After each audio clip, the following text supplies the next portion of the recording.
J'étais même pas sûre de continuer cette histoire que j'ai commencé à vous raconter à la fin de la vidéo précédente. Mais cette dame m'a tellement hantée pendant plusieurs jours et je n'ai pas réussi à la sortir de ma tête. Je ne sais toujours pas ce que j'ai vu ce jour-là, ce qu'on a vu ce jour-là honnêtement. Mais laissez-moi vous raconter. J'ai très mal dormi pendant 3 jours après avoir quitté Port-Gentil. Et je n'arrive toujours pas à expliquer ce qui s'est passé. Les gars, on dit que le pays a ses secrets. Et je pense que ce soir-là, sur cette plage à Port-Gentil, l'un de ces secrets s'est collé à la vitre de ma voiture. Et j'en ai encore les frissons rien que d'y penser. Vous savez, aujourd'hui, je me demande, est-ce que c'était une femme, un esprit, ou alors c'était un présage? Un signe de l'accident qui nous attendait devant en pleine mer. Je ne saurais vous expliquer. Quand on a vu cette femme, on était sur le point de partir. Au loin, on a vu une vieille femme, mais vraiment fragile. Je ne sais pas si elle sortait de la cabane en bois toute cassée ou si elle arrivait juste sur la plage. On ne sait pas. Pour une raison ou une autre, on était vraiment intrigués par elle. Donc on était en train de dire, oh, mais vraiment, la pauvre et tout, est-ce qu'elle habite là toute seule? Parce que c'est sur une plage à Port-Gentil où... Mais il n'y a rien d'autre, quoi. Il y a un vieux bâtiment abandonné. Et là, il y a une cabine à l'entrée de la plage. Et on se demandait, mais c'est qui cette dame? Et quand elle s'approche de nous pour venir nous parler, il y a tous ceux qui sont dans la voiture, on était 5. Il y avait ma petite sœur, il y avait mon petit frère, il y avait le chanteur que j'ai interviewé et un autre jeune homme, un ami à mon frère. Et donc tout le monde commence à se parler, ça doit être un esprit, il ne faut pas donner de l'argent et tout. Si elle s'approche, il faut faire attention, ne donnez pas d'argent et tout, etc. Et donc elle s'approche de la portière et de la vitre. Et quand elle s'approche, en fait, son aura est très différente. C'est une aura très masculine, avec une voix très rock, avec un physique très masculin, en fait. Et elle avait un petit peu de moustache et de barbe. Mais surtout, son visage et ses yeux étaient perçants et intrigants. Tout le monde était très mal à l'aise dans la voiture parce qu'avant qu'elle arrive vers nous, on disait qu'elle approche. Non, non, ne donnez rien, faites attention. Tous ceux qui étaient là, si vous êtes africain, on croit tous aux esprits, aux fantômes, à l'au-delà, etc. Donc du coup, la sorcellerie, tout ça, ça existe. Tous ceux qui étaient dans la voiture et qui vivaient disaient, il y a beaucoup de choses qui se passent ici. Non, non, ne donnez surtout pas de l'argent, je ne donne jamais, ce sont des esprits, blablabla. Donc la dame, ça arrive. Moi, j'ai une sensibilité. J'ai ça depuis que je suis enfant, je l'ai expliqué une fois. J'en parle pas beaucoup parce que c'est assez délicat pour en parler ici sur YouTube. Je dis que quand j'avais 2 ans, je peux pas vous dire ce qui s'est passé quand j'avais 10 ans, mais quand j'avais 2 ans, ma grand-mère venait au-dessus de ma moustiquaire pour me bercer dans la nuit.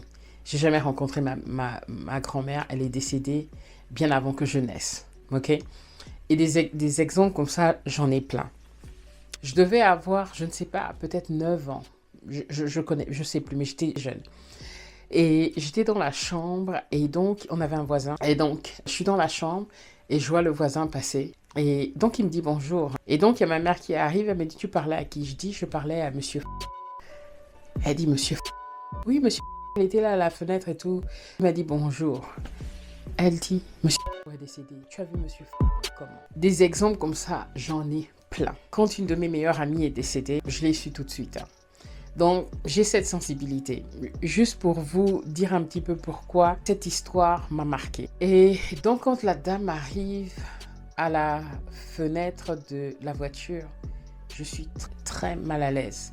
J'ai les poils qui se lèvent sur mes bras et je fais tout pour ne pas regarder cette dame. Mais pour une raison ou une autre, je suis attirée comme, je sais pas, comme un aimant, il faut que je la regarde. Et son regard était perçant et très intriguant, mais j'essayais de ne pas la regarder. Parce qu'on s'est dit, il faut pas la fixer, mais c'était plus fort que moi. Et donc, quand elle vient, elle nous demande de l'argent. Et la manière dont elle demande de l'argent, j'ai rien compris. Ou elle nous culpabilisait, ou elle nous demandait de l'argent. J'en sais rien, c'était très bizarre. C'était du style, là, comme vous êtes venu là, ça vous coûtait beaucoup d'argent pour arriver jusqu'ici. Donc, vous avez pu avoir les moyens pour arriver jusqu'ici. J'ai besoin de manger.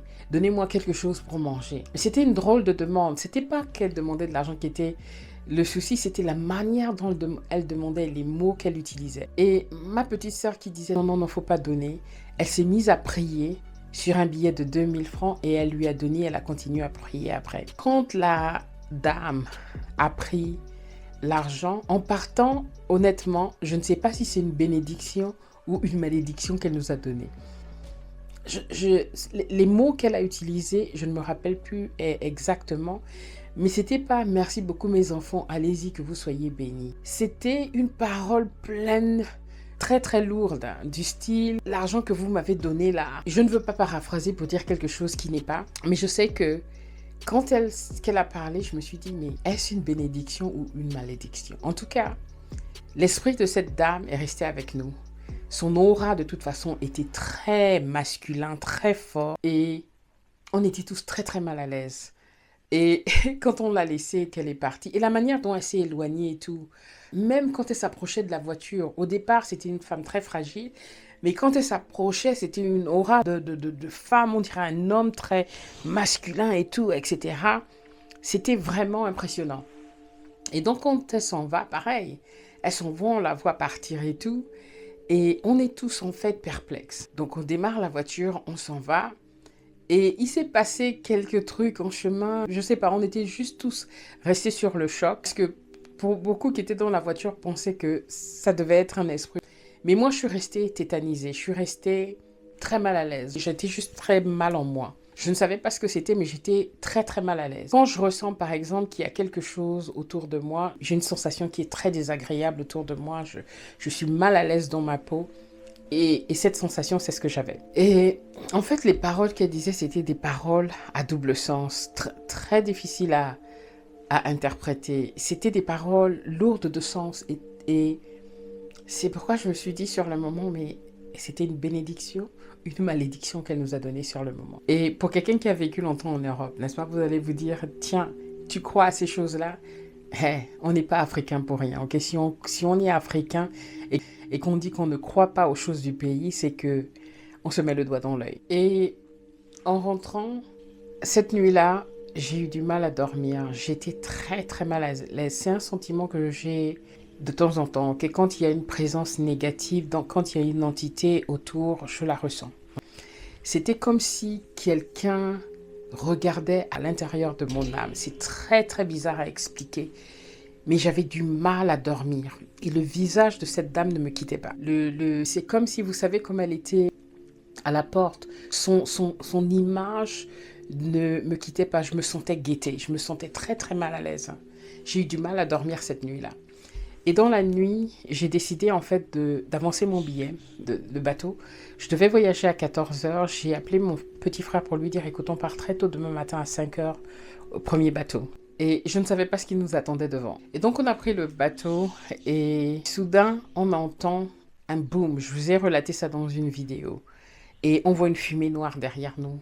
Le bateau avait cogné quelque chose en dessous. Et donc, il y avait de la fumée. Hein. Et donc il y avait un trou dans le bateau. Le bateau s'était percé et l'eau avait commencé à rentrer. Ça, on ne l'a pas su tout de suite. Mais on a vu seulement le capitaine et tout courir et donc essayer de trouver une solution et tout. Mais ils ont très très bien géré l'affaire. Regardez cette vidéo-là si vous voulez comprendre ce qui s'est passé. Parce que je ne vais pas rentrer là-dedans en détail encore une fois. Et à ce moment-là, mon petit frère disait, la grande, quand tu prends une décision par rapport à quelque chose, ne change pas d'avis. On aurait pu y rester. Mais on a eu beaucoup de chance ce jour-là. Et j'ai repensé à cette dame. Elle est venue dans mon esprit. Était-ce un présage de ce qui allait se passer? J'ai aucune idée. Mais peut-être qu'il n'y a pas de rapport entre l'histoire de la dame et l'accident de bateau. Mais dans tous les cas, cette expérience m'a beaucoup marqué et ne s'est pas arrêtée là. Donc finalement, nous sommes arrivés sains et saufs à Libreville. On a été secourus. Ils ont commencé à vider le bateau. Ils avaient réussi à tirer le bateau et la marée au bord. Hein. Et donc, on devait monter sur des espèces de caissons et on nous tirait pour sortir du bateau. Mais en rentrant, le plus dur était passé. Mais ce voyage à Port-Gentil m'a beaucoup marqué. En arrivant à Libreville, en arrivant donc chez moi, je voulais casser cette énergie négative. Non seulement l'accident de bateau, la rencontre avec cette vieille dame. Et donc ma nièce nous commande un plat gabonais, au goût du pays, qui réconforte et tout. Et donc on prend... Voilà, ça c'est les Nike, on appelle ça. Apparemment c'est un plat que les Gabonais aiment ici. Pour quelle raison, je ne sais pas. On va goûter. Ça c'est combien? Ça, j'ai pris deux Nike. 500, 500, ça fait 1000 francs, c'est bien. Maintenant, les 500, ça fait 1500. Donc tu peux avoir les Nike pour 500. Oui. Que le Gabon, non, c'est... 500. Moi, je dis le Gabon, c'est pas si cher au Par contre, ça, certains là, endroits. c'est 2000. Ça, c'est 2000. Ouais. D'accord. La viande, c'est 2500. D'accord. Ok. Et la viande, c'est la viande de bœuf. Oui, parfois, le connais. D'accord. Et ce soir-là, pareil, j'ai eu du mal à dormir, hein. J'avais toujours à l'esprit d'être guetté, d'être observé. J'avais une sensation très, j'ai eu peur même de sortir pour aller faire pipi. J'ai fermé ma porte à clé, j'ai brûlé de l'encens, tellement j'étais mal à l'aise.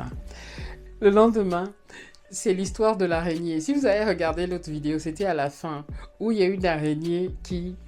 Je travaillais comme là, sur mon bureau, et en face de moi, il y a la porte et il y avait une grosse araignée. Mais je guettais l'araignée, là, je dis que j'ai tellement peur. J'ai appelé quelqu'un pour venir la tuer. Mais elle est partie, elle s'est cachée quelque part. Je dis ok, mais l'araignée était comme ça. Et quelques temps après, donc je finis de travailler, je suis fatiguée et dans le salon, là où j'étais, il y avait un canapé et j'avais mis mon oreiller et puis un drap dans la journée. Quand je suis fatiguée et je veux m'allonger, je m'allonge là. Donc, au moment où je me lève pour aller m'allonger, l'araignée est comme ça devant là-bas. Le canapé est ici. Au moment où je veux aller m'allonger, l'araignée là, qui était grosse comme ça, est posée sur mon oreiller. Donc je pars pour m'allonger et je vois ça. J'ai piqué une crise. Vous allez me dire, tout ça n'a rien à voir ensemble. Mais en tout cas, quand vous avez déjà des sensations bizarres dans la tête, il s'est passé plein de trucs, je me suis dit non, Satan, c'est pas aujourd'hui. J'ai plié bagage, je suis allée dormir chez ma soeur. J'ai dit que si vous me cherchez là, c'est pas moi ici. Et honnêtement, j'en rigole aujourd'hui et puis je prends ça sur le compte de la plaisanterie. Mais cette rencontre avec cette dame aujourd'hui, je ne sais toujours pas. Ça peut être un esprit, ça peut être juste une vieille dame. Ça peut être quelqu'un qui est venu nous annoncer ce qui allait se passer dans le bateau. Mais je sais que les sensations que j'ai, en général, ce ne sont pas des sensations en vain.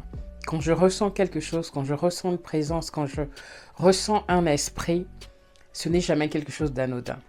Et si je vous racontais les histoires, anyway, je n'en parle pas beaucoup.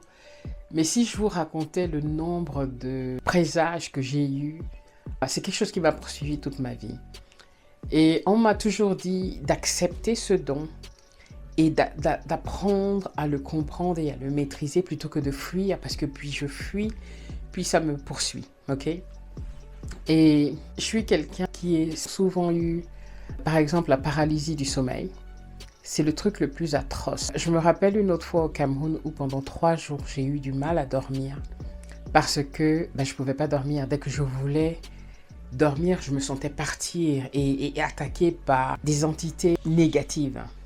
Et j'en pleurais, j'en étais malade parce que j'arrivais pas à dormir. J'avais peur de dormir, de fermer les yeux. Dieu merci, j'en ai de moins en moins. Mais à une période de ma vie, c'était quelque chose d'atroce. Donc, le Back to Africa, famille, ok, ce n'est pas juste un beau voyage. C'est aussi accepter que notre terre a des secrets et des forces qui nous dépassent. Je suis rentrée chez moi après quelques temps en fait. J'avais du mal à rester sur place. J'étais devenue très mal à l'aise en fait.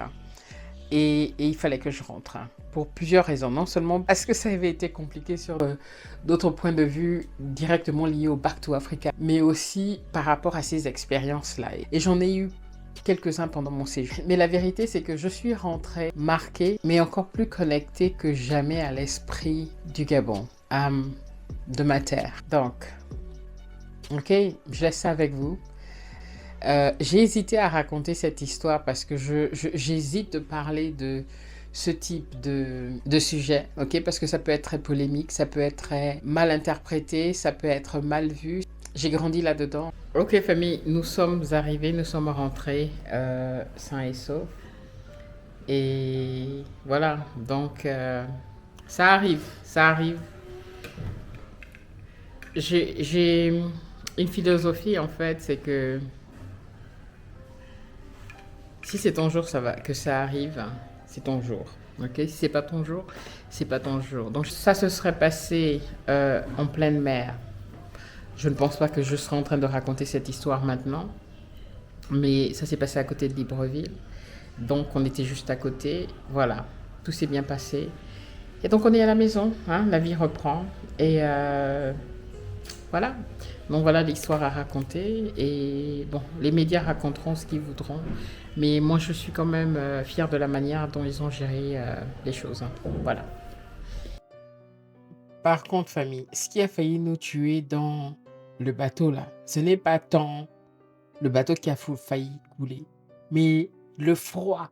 La clim qu'ils nous ont mis là n'avait pas de nom. Comment? Il faisait d'une fraîcheur. On les a appelés pour dire que pardon, faut couper la clim là. C'était trop froid. C'est le froid là qui a failli nous tuer. En tout cas, vous savez, en général, dans les avions, dans les bateaux, c'est incroyable. En Afrique, ce qui me tue toujours, tu vas dans les bureaux, tout ça. Ils te mettent une clim qui n'a pas de nom. Tu vois 16 degrés. C'est comment? Est-ce qu'on vient ici pour avoir froid? En tout cas. Et ça nous a pris peut-être... on est resté peut-être 1 ou 2 heures. Il est quelle heure? Ouais, 1 heure. 2 heures. 2 heures hein, Depuis midi. depuis midi, voilà, 2 heures dans le bateau, le temps que les secours arrivent et tout. Donc, on a failli arracher le téléphone. Si, ils ont pris le téléphone de mon petit frère parce que je lui demandais de filmer discrètement, mais il ne voulait pas qu'on filme. Voilà un petit peu les aventures de Jazz Nomad. Bon, voilà.